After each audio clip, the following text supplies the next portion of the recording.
Olá! Viver Plenamente de hoje trata sobre uma temática bastante especial e bastante delicada. Setembro Amarelo e prevenção de suicídio nas escolas. E para conversar sobre essa temática, eu tenho comigo o deputado estadual, professor e músico Issur Koch. Vamos falar sobre alguns dados estatísticos, né? Desde 2014, a Associação Brasileira de Psiquiatria faz pesquisas a respeito do suicídio. E no dia 10 de setembro, a gente então tem esse dia sendo mundialmente reconhecido como Dia de Prevenção do Suicídio. São registrados cerca de 13 mil suicídios todos os anos no Brasil. E essa temática, cada vez mais, a gente precisa trabalhar. Principalmente num momento como este, que a gente vem vindo de pós-Covid-19, e as pessoas estão retornando às suas atividades normais, né? Um novo normal, poderíamos dizer assim. E, enfim, várias situações de ansiedade, de depressão, que estão presentes principalmente no ambiente escolar.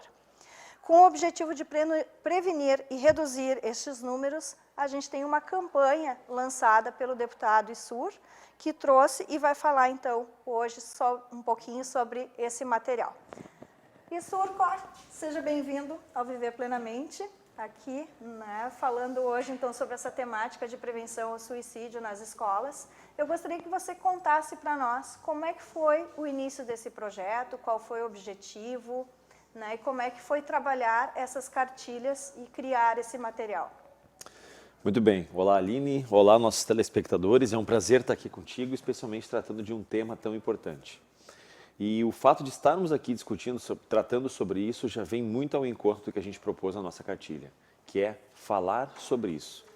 Ainda, infelizmente, vivemos um tabu de uma sociedade que entende que abordar o tema da saúde mental, que entende que discutir o tema da saúde mental ainda fica num limbo que a gente não deveria discutir isso abertamente, porque isso pode promover, que isso pode incentivar. Quando muitos países do mundo já têm mudado essa mentalidade e sabem que a melhor maneira de nós enfrentarmos os problemas ligados à saúde mental é debatendo, abrindo possibilidades e dando oportunidades para que as pessoas manifestem os seus problemas, suas dificuldades. Bom, então, fazendo essa saudação inicial e te agradecendo a sua oportunidade, destacar que o mês é muito propício, mas que bom que a gente pudesse discutir esse tema o ano inteiro, né? Que fosse o ano amarelo. Talvez na verdade, todos os anos, já vem se discutindo, né, ao longo do tempo, isso. Mas setembro acabou sendo eleito, então, um mês para se tratar desses assuntos. E especificamente, né? Especificamente. Como temos o Outubro Rosa, né, o Novembro Azul e outras temáticas. Bom, Aline, o primeiro questionamento foi como é que a gente percebeu essa necessidade. Eu fui professor de sala de aula, eu estou deputado, mas eu sou professor por formação.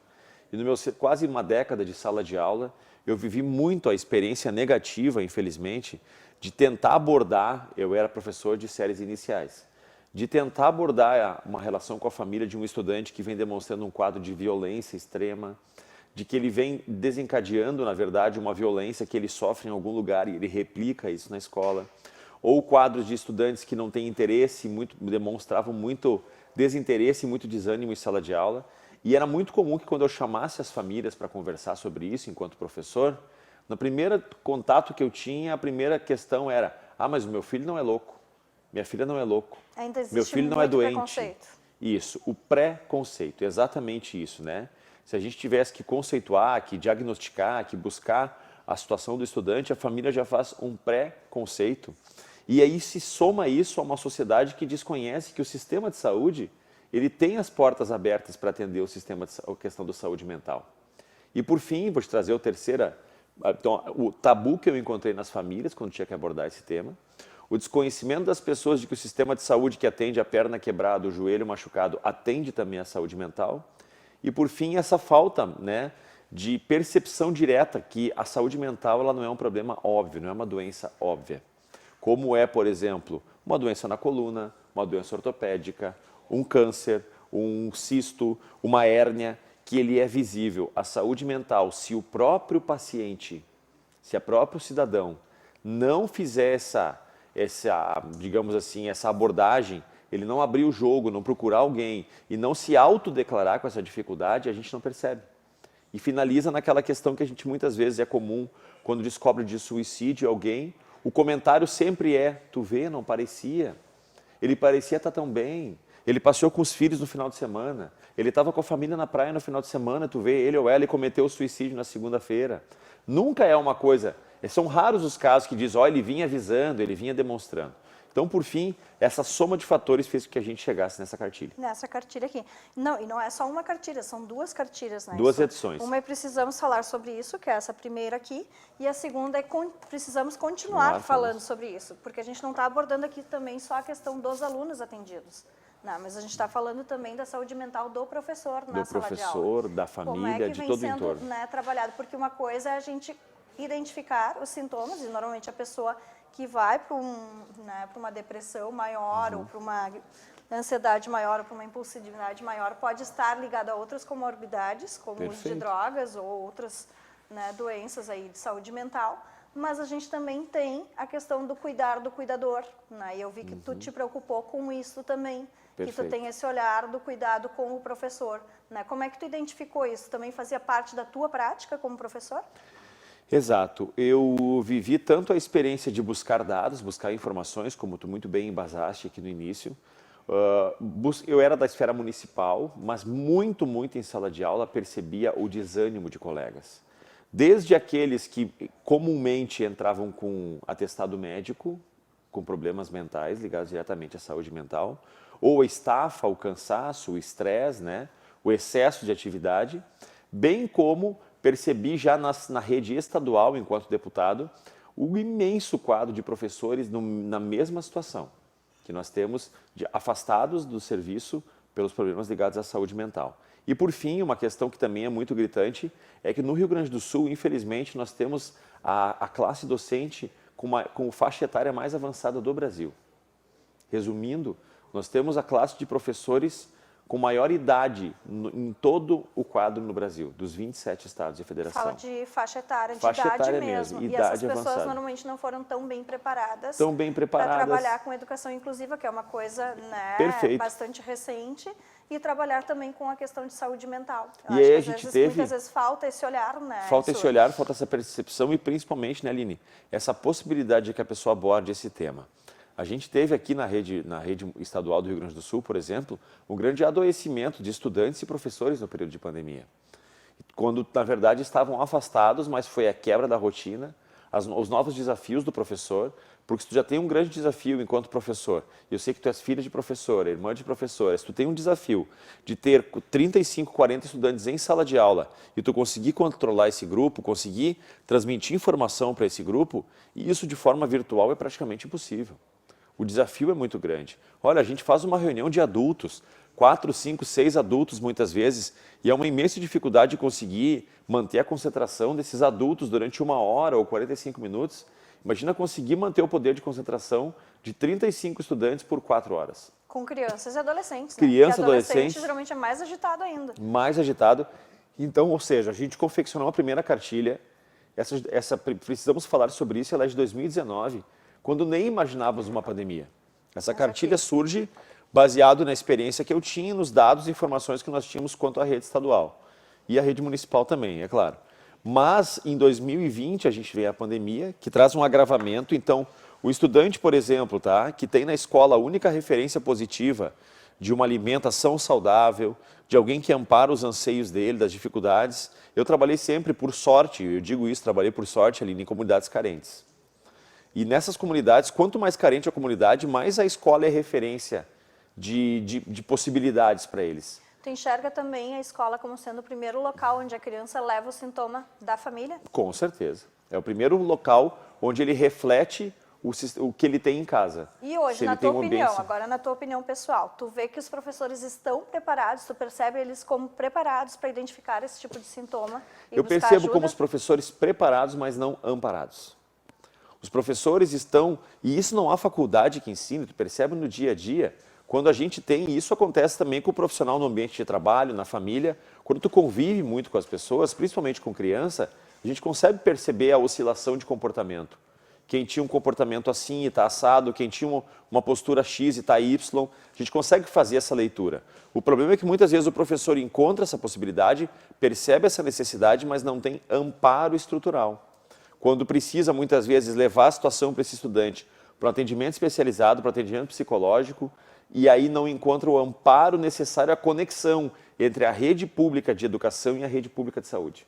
Perfeito. Essa conexão, muitas vezes, ela precisa ser constantemente aprimorada pelos municípios, para que o professor, porque senão a cadeia se rompe, né, Aline? Não adianta tu ter o professor mais qualificado, mais preparado para perceber uma mudança de comportamento, perceber que o estudante está cometendo automutilação, ou que ele vem retransmitindo para os colegas um quadro de uma violência que ele recebe em casa e que ele acaba compensando essa violência em colegas menores ou na sala de aula. Eu preciso que o professor, a partir do momento que ele tem essa percepção, ele tem um amparo no sistema de saúde ou no sistema de educação também, para dar sequência nesse processo. Por isso a lei federal, por exemplo, que obriga a presença de psicólogos, psicopedagogos nas estruturas de escolas, é tão importante. Ainda não foi aprovada. Ainda não temos, digamos assim, não, a lei federal ela já está em vigor. O que a gente não conseguiu ainda foi a regulamentação e a implementação nos municípios, nos estados, de acordo com a necessidade. Hoje é muito, entre aspas, não é cada um por si o termo mais adequado, mas cada um faz de acordo com as suas possibilidades. Então eu visito as redes municipais de educação, onde eles já cumprem a lei federal, e outros que não cumprem porque ainda não encontraram os meios legais. Um dos processos, por exemplo, é a contratação desses profissionais. Como é feito esse sistema? Então, os municípios que têm avançado, eles foram à frente e criaram convênios. Criam convênios com consultórios, com hospitais, com redes de atendimento, e estas prestam o serviço para aqueles que são designados pela rede para receber o atendimento. Então, a gente ainda tem muito que avançar, quebrar esse tabu, discutir esse tema. Ainda, infelizmente, vivemos a geração onde declarar que tu está com um problema de saúde mental é frescura, é falta de laço, como muitas pessoas dizem, e a gente precisa ter esse olhar especial. E para finalizar, uma das preocupações que nós temos atuado muito também, Aline, é a questão da saúde mental na segurança pública e segurança privada. Nós estamos tendo um imenso quadro de adoecimento. No Rio Grande do Sul, por exemplo, um dado interessante, nós perdemos mais policiais militares tirando a própria vida do que em confronto armado. Mais policiais cometem suicídio, utilizam a própria arma ou outros mecanismos para tirar a própria vida do que em confronto armado. E esse é um número muito alto. É assustador. Assustador. E quando a gente for pensar que, por exemplo, a referência negativa de segurança pública no Brasil é o Rio de Janeiro, sempre se pergunta qual é o estado mais violento. Na nossa cabeça vem o Rio. Rio de Janeiro, pois São Paulo, enfim. No Rio Grande do Sul, os números de suicídios de policiais são 3 vezes maiores que o Rio de Janeiro. Para cada um policial carioca que comete suicídio, 3 policiais gaúchos cometem suicídio. Então esse número é muito alarmante. Por quê? Porque tu trouxeste um dado interessante antes. As pessoas, tu me falou antes de cuidar do cuidador. E a nossa visão com a segurança pública é cuidar de quem cuida da gente. Porque é natural do ser humano, né, Aline, a gente proteger os mais frágeis. É sempre comum. Se a gente vê uma briga de um cachorro grande com um cachorro pequeno, a primeira coisa que a gente vai fazer é tentar salvar o pequeno. Isso vale para uma briga de 2 adolescentes. Se tu presenciar uma briga na rua de um adolescente de 1,80 m batendo no 1,50 m, a tendência é a gente querer defender o mais frágil. E nesse ponto a sociedade defende todos aqueles que a gente entende como frágeis. As crianças, os idosos, e é necessidade de fazer essa defesa, né? Mas a gente, por último, na nossa escala de necessidades, é o policial. Por quê? Porque ele é um símbolo de força, com a arma, com o colete, com a farda, dentro de uma viatura. Então a gente pensa, poxa, se botar numa fila entre todas as parcelas da sociedade, o último que a gente entende que precisa de atenção, de amparo, é o policial. E muitas vezes por trás daquela farda, por trás do colete, há uma pessoa, um cidadão, um pai, uma mãe, um marido, um filho, com a doença na família, com um pai com Alzheimer, com uma esposa doente, com a família desempregada, enfim, que precisa também do nosso olhar. Porque não há condições do professor ensinar sem estar com a sua saúde em dia, e não há condições do policial cuidar de nós sem estar também com a sua condição mental plena. Isso é uma pauta para uma outra entrevista, né, Isur? Mas a questão até da Previdência, né, que vocês têm o convênio ali do IP, hoje não cobre o atendimento psicológico. Não cobre. Né? Atendimento médico, ok, mas outros atendimentos não há cobertura, nem para professor, nem para policial, tu vê que que são os conveniados. Como tabu e como isso ainda não se modernizou. Isso, que esse tabu da sociedade... Né, outros convênios já se está aprovando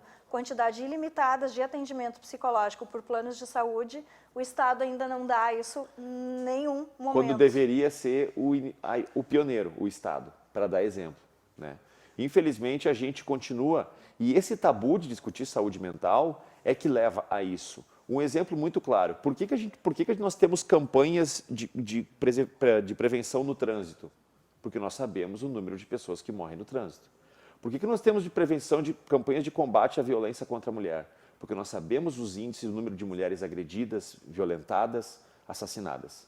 Por que é muito difícil a gente combater a depressão e o suicídio? Porque os números não são divulgados. Porque ainda é um tabu. Ainda é um tabu. Há um consenso na imprensa, e isso é de entendimento no Brasil, de que não se divulga suicídio.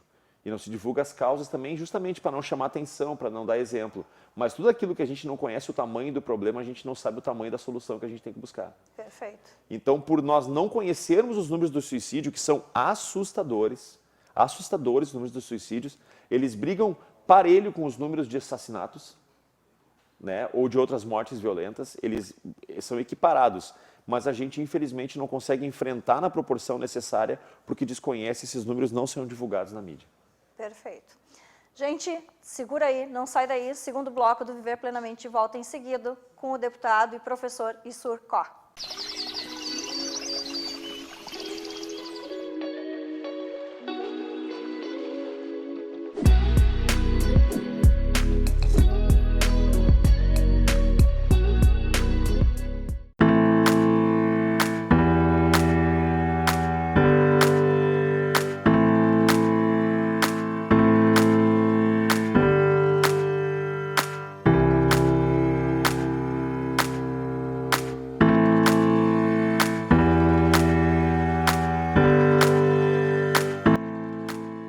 Consultório Estético Doutora Jéssica Knevitz, localizado no centro de Novo Hamburgo, oferece aos pacientes tratamento personalizado nas áreas de harmonização facial e corporal, cuidados com a pele, peelings, botox, preenchimento, bioestimuladores, fios PDO, microagulhamento, lipoenzimática e protocolo Bumbum Max. Prepare-se para o verão 2023. Agendamento 51996713022, Avenida Pedro Adams Filho 5114, Sala 804. Instagram @jessica.knevitz. Na Denegre Psicologia você encontra atendimento psicológico e psicopedagógico clínico e acolhedor. Atuamos na área da psicologia clínica, psicopedagogia clínica com atendimentos individuais, atendimento de casal ou família. Atendemos crianças, adolescentes e adultos. Realizamos atendimentos em Libras e inglês, de forma presencial ou online. Consulte nossos profissionais e convênios.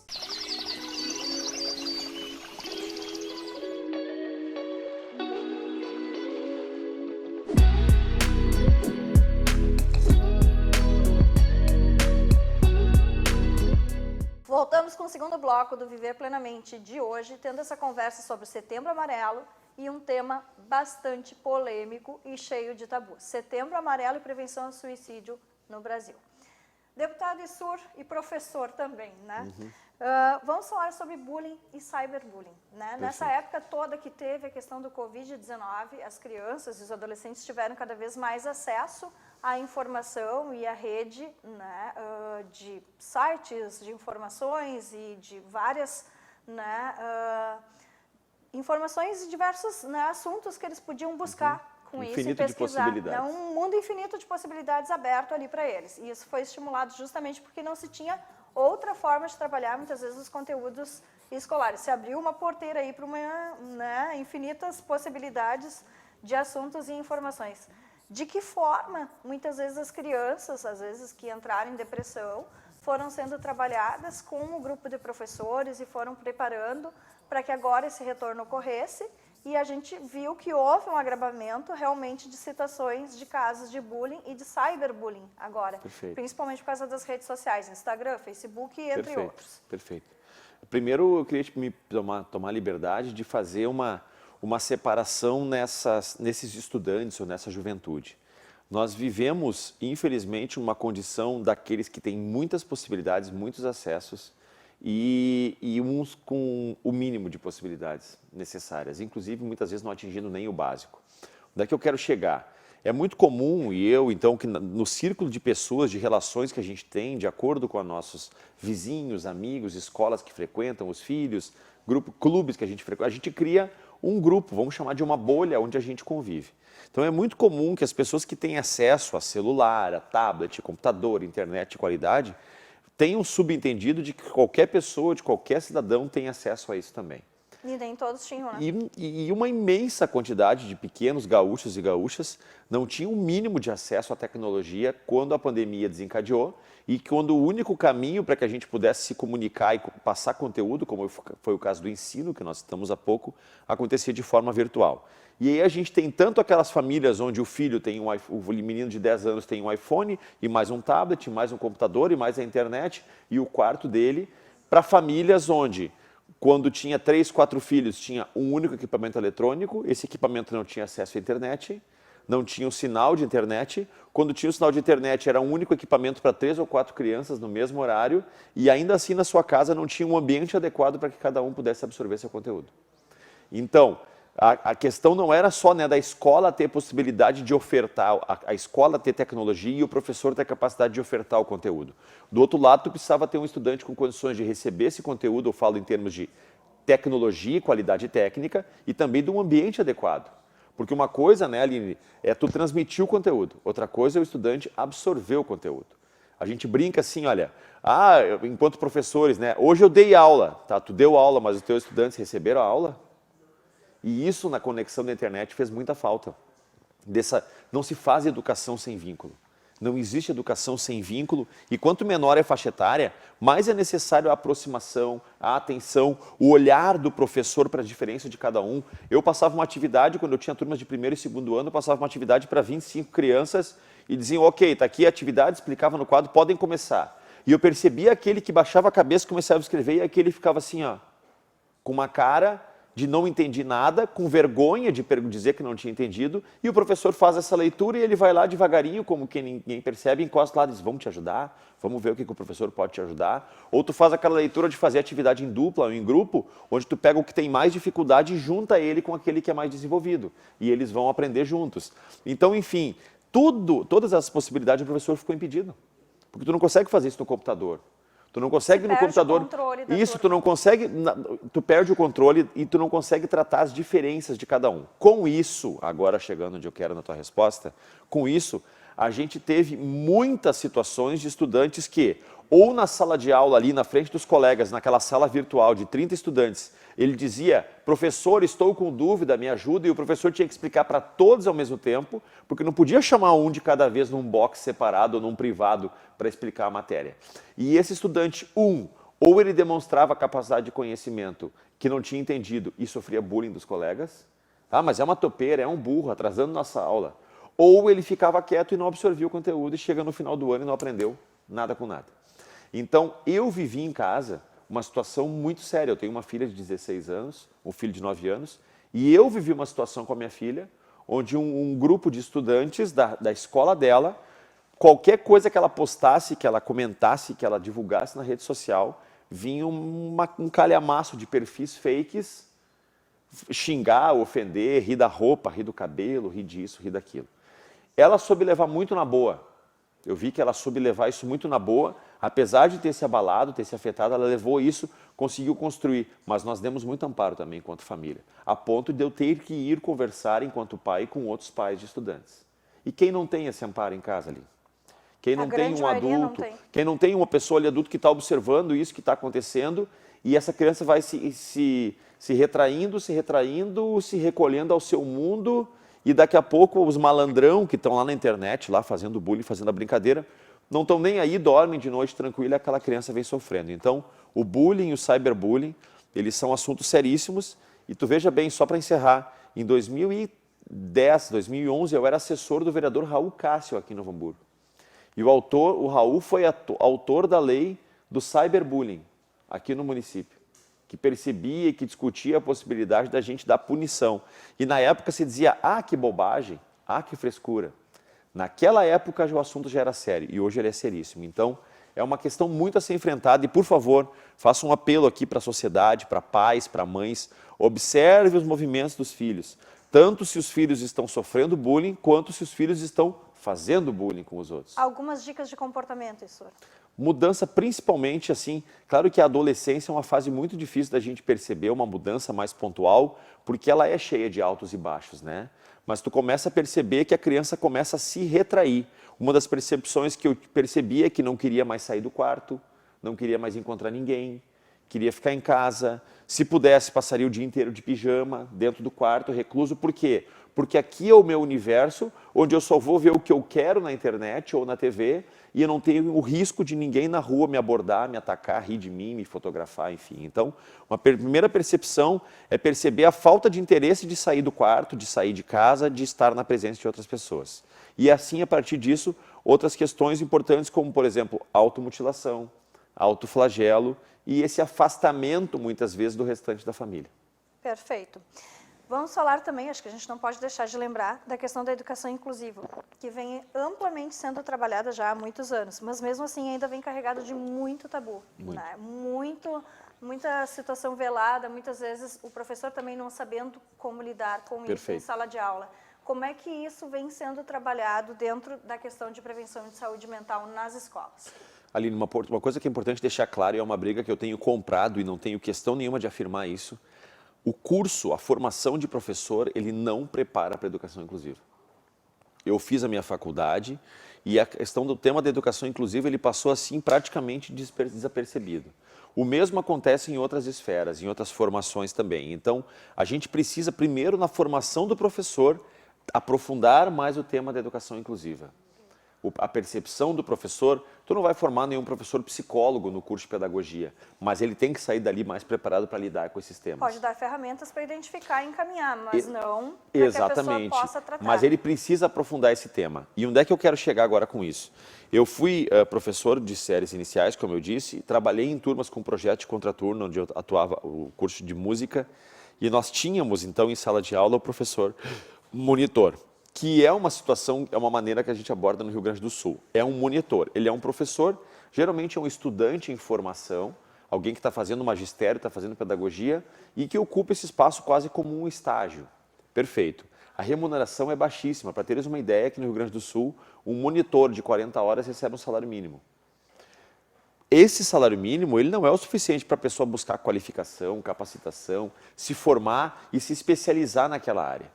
Então, o que acontece? Muitas vezes as pessoas elas estão passando por aquela situação.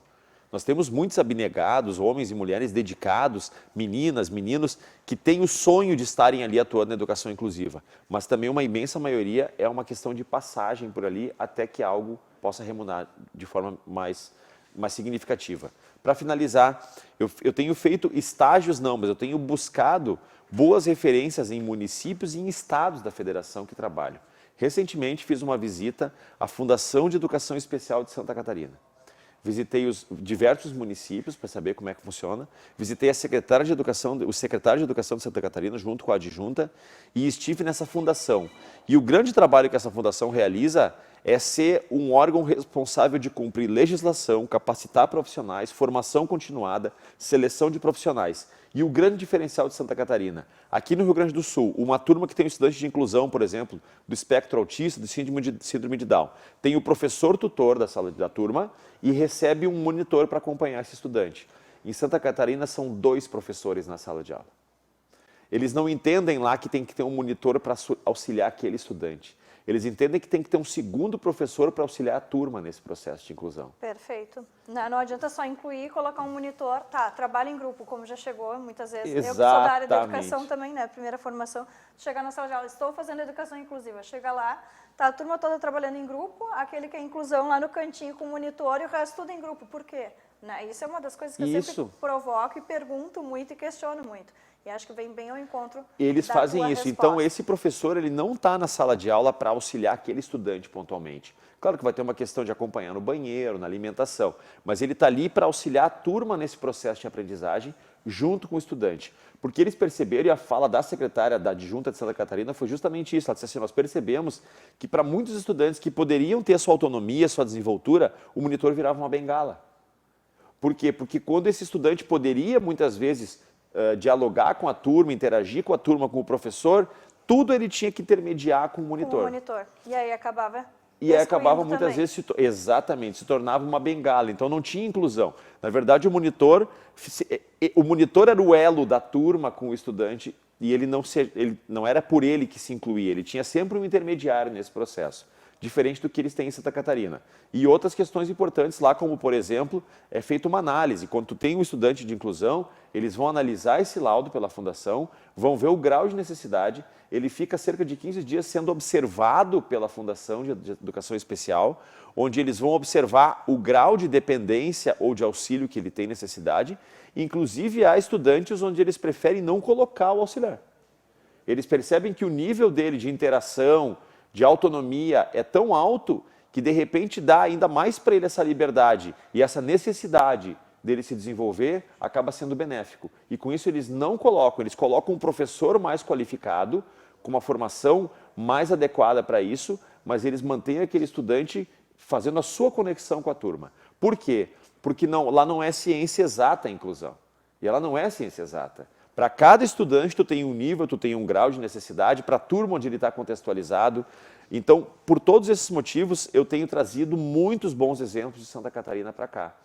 Constantemente faço visitas a esses órgãos, tenho trazido experiências e pretendo e tenho me aprofundado para que a gente consiga implementar uma situação muito parecida aqui no nosso estado.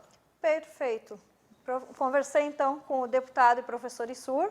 Deixa aí, Issur, teu contato, né? E a forma como a gente pode acessar esse material aqui virtualmente, que eu sei que tem uma forma, né? Uma plataforma, enfim. Quem quiser pode procurar pelas redes sociais, Issur.cor, Issur com 2 S, CAR, K-O-C-H, ou aqui mesmo, me empresta por gentileza, que eu não sei de cor. Aqui mesmo tem um e-mail onde pode entrar em contato, é professor.issurcor@al de Assembleia Legislativa.rs.gov.br. professor.issurcor@al.rs.gov.br diz: olá, assisti lá o Issur na participação no programa, gostaria de contar com as cartilhas. Ou acessa www.issur.com.br e lá tem a cartilha de forma digital. Perfeito. Aí não tem ela impressa, você vai procurar o quadrinho Saúde Mental, clica lá, tem todo esse material digitalizado para download, para impressão, como achar melhor. Esse material, Aline, a gente confeccionou cerca de 5.000 de cada uma delas. Todas as escolas do estado do Rio Grande do Sul receberam, as coordenadorias receberam, mas o nosso intuito é, se a gente conseguir, através desse material, salvar uma vida, salvar um pai, um estudante, um aluno de um quadro de depressão que possa desencadear no suicídio, valeu a pena. Valeria a pena 1 milhão de cartilhas para salvar uma vida. Perfeito.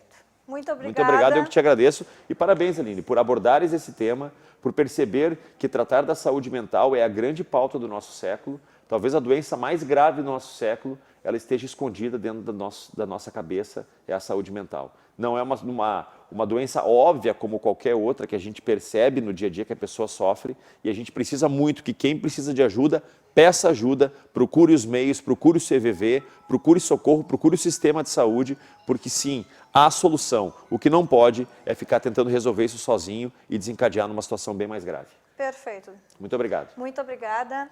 O Viver Plenamente de hoje fica por aqui e até o próximo.